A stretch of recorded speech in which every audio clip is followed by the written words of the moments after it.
সম্প্রতি ফেসবুকে একটি ভিডিও ভাইরাল হয়েছে, সেটা হলো সান্ডা খাওয়া সম্পর্কে। তো এই সান্ডা এবং গুইসাপ এটা একই কিনা এবং এটা খাওয়া যাবে কিনা, এর বিধান কি ইসলামে। স্থান কাল পাত্রভেদে একই জিনিস বিভিন্ন নামে পরিচিত হয়ে থাকে।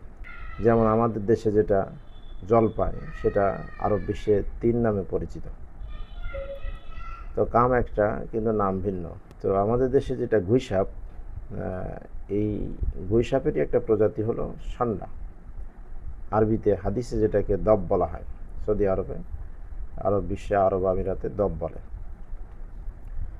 তো এই দব বা সান্ডা খাওয়া সম্পর্কে রাসূল সাল্লাল্লাহু আলাইহি ওয়াসাল্লামের কাছে সাহাবীরা জিজ্ঞাসা করেছিলেন।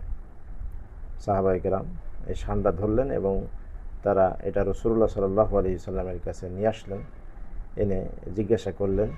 হাদিসটি বর্ণনা করেছেন ইবনে ওমর রাদিয়াল্লাহু আনহু, মুসলিম শরীফে সহ অন্যান্য হাদিস গ্রন্থে হাদিসটি রয়েছে।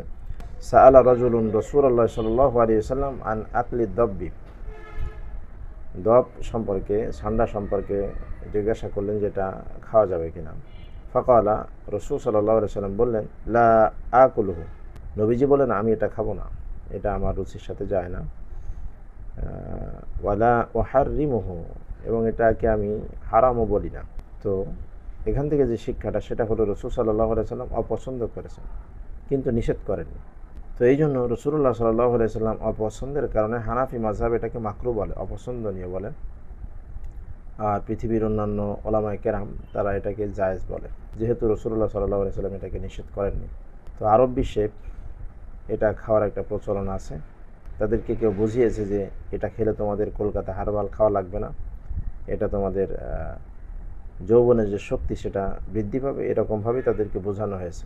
এরপরে তারা মরুভূমি থেকে সান্ডা ধরে ধরে এনে খেয়ে থাকে। তো এটা হলো মূলত রুচির ব্যাপার।